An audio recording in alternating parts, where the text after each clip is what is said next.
मित्रहो, आपण बघणार आहोत फिमोरल ट्रायंगल. तर डायसेक्शन मध्ये मोजून 4 ते 5 टॉपिक आहेत आणि त्याच्यापैकी एक क्वेश्चन तर 100% येतो. म्हणून आपण डायसेक्शनचे पार्ट पहिले बघतोय, म्हणजे जे आपल्या हातातले ते मार्क आपण आधी घेऊन घेऊया. चला तर फिमोरल ट्रायंगल काय भानगडे बघूया. Femoral triangle is a triangular depression on the front of upper 1/3 of the thigh, म्हणजेच थाय. आता बघूया, हा बघा, हे आपले पाय आहेत, लेग्स. तर हा राईट थाय, हा लेफ्ट थाय. थाय म्हणजे मांडी. आता बघा, इथं आपला कोणता बोन असतो? Femur bone. तर फिमर बोनचं इथं ट्रायंगल आहे, म्हणून आपण याला म्हणतो फिमोरल ट्रायंगल. आता ट्रायंगल म्हणजे नेमकं काय?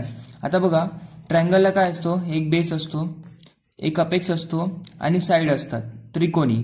तर ट्रायंगलच्या बाहेरवाला साईड म्हणजेच बघा, हा ट्रायंगल, याची लॅटरल साईड म्हणजेच ही, या ट्रायंगलची मीडियल साईड म्हणजेच ही, याचा अपेक्स हा आणि हा त्याचा बेस. तर चला आपण याच्या अजून डीप मध्ये बघूया. Femoral triangle is a triangular depression on the front of thigh, म्हणजे आपल्या थायच्या समोर असं ट्रायंगुलर डिप्रेशन आहे. डिप्रेशन म्हणजे खड्डा अप्पर 1/3 ऑफ द थाय मध्ये, त्याला आपण फिमोरल ट्रायंगल म्हणतो.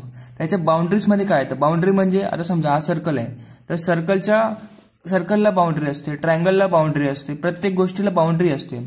चल याची बाउंड्री बघूया. हा ट्रायंगल आहे फिमोरल ट्रायंगल, तर हा त्याचा बेस झाला, ही त्याची लॅटरल साईड झाली जी आपण बघितली, ही त्याची मिडियल साईड आणि हा त्याचा अपेक्स झाला. आता बघा, त्याचा बेस जो आहे तो इंग्वायनल कॅनलचा जो लिगामेंट आहे, इंग्वायनल लिगामेंट यापासून बनला आहे. Base inguinal ligament, lateral side sartorius muscle आणि मिडियल साईडला ॲडक्टर लॉंगस, आणि अपेक्स जो आहे ही सार्टोरियस आणि अडक्टर लॉंगस या दोघांचा ओव्हरलॅप, म्हणजे दोघं एकत्र आले आणि तिथं बनला अपेक्स. तर आपण बघूया, लॅटरलला सार्टोरियस मसलची मिडियल बॉर्डर, सार्टोरियस मसल ही मिडियल बॉर्डर, मिडियलला ॲडक्टर लॉंगसची मिडियल बॉर्डर, ॲडक्टर लॉंगसची मिडियल बॉर्डर. बेस आपण बघितला इंग्वायनल लिगामेंट, आणि अपेक्स डायरेक्टेड डाऊनवर्ड. बघा, अपेक्स हा खालच्या साईडला आहे म्हणून आपण म्हटलं directed downward, form by overlapping of 2 muscle, म्हणजे सार्टोरियस आणि ॲडक्टर लॉंगस या 2 मसलच्या ओव्हरलॅप झाल्यामुळे आपला अपेक्स बनला आहे. तर बघा, ट्रायंगल आहे, तर ट्रायंगलच्या आपण या बाउंड्रीज बघितल्या. तर ट्रायंगलला एक छप्पर असेल आणि एक खालचा फ्लोअर असेल. कोणत्याही गोष्टीला एक छप्पर, जसे की हा टिफिन आहे, या टिफिनला हा रूफ आहे, हा त्याचा फ्लोअर आहे आणि हा त्याच्या बाउंड्री आहे. तर त्याच प्रकारे आपल्याला ट्रायंगलही तसं असतं. ट्रायंगलचं रूफ म्हणजे ट्रायंगलच्या वरच्या साईडला काय असतं? बघा, आपल्याला या वर स्किन असते, स्किनच्या आज फेशिया, सुपरफिशियल फेशिया आणि डीप फेशिया.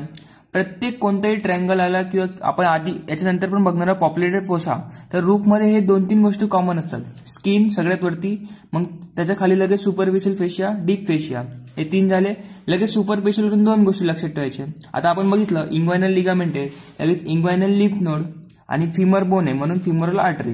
तर रूफ वरच्या साईडला काय काय आलं? Skin, superficial fascia, deep fascia, मग सुपरफिशियल इंग्वायनल लिम्फ नोड आणि सुपरफिशियल फिमोरल आर्टरी, हे झालं रूफ. त्याच प्रकारे फ्लोअरमध्ये आता फ्लोअर बघा, फ्लोअर म्हणजे खालची जमीन. आता जमीन मिडियली एक आहे आणि लॅटरली एक आहे. तर मिडियली 2 मसल पासून बनली आहे आणि लॅटरली सुद्धा 2 मसल पासून बनली आहे. तर आपण ट्रिक लक्षात ठेवू, मॅप मिडियली वरून एम, ए वरून ॲडक्टर लॉंगस आणि पी वरून पेक्टिनियस. ठीक आहे, आपण इथं पण बघितलं ॲडक्टर लॉंगस, सेम ॲडक्टर लॉंगस उतरायची, एक लक्षात ठेवायचे फक्त पेक्टिनियस. तर लॅटरली सॉस मेजर. तर लॅटरलसाठी ट्रिक काय? LPI, एल वरून लॅटरल, पी वरून सॉस मेजर आणि आय वरून इलियाकस. चला तर आपण बघूया की फिमोरल ट्रायंगल मध्ये कंटेंट काय आहे. आता याच्यासाठी ट्रिक एक बघा, एल व्हॅन ही ट्रिक लक्षात ठेवा. एल वरून लिम्फॅटिक्स, कुठे पण आलं की लिम्फॅटिक, लिम्फ नोड टाकायचं. आता बघा, फिमरच्या जवळ आहे ट्रायंगल, फिमोरल ट्रायंगल आहे म्हणून फिमोरल व्हेन, फिमोरल आर्टरी आणि femoral nerve. Femoral when, femoral artery, femoral nerve. L van he trick लक्षात ठेवा.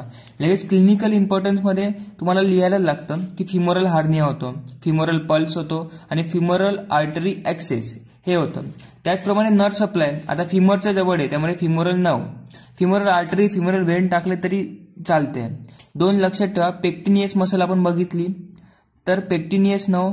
आता बघा, आपल्या फिमरच्या जवळच जेनायटल्स असतात म्हणजे आपले सेक्स ऑर्गन असतात म्हणून जेनायटो फिमोरल नर्व, आणि लिम्फ नोड तर असतंच म्हणून डीप इंग्वायनल लिम्फ नोड. तर मित्रो, आपला फिमोरल ट्रायंगल इथं संपलेला आहे.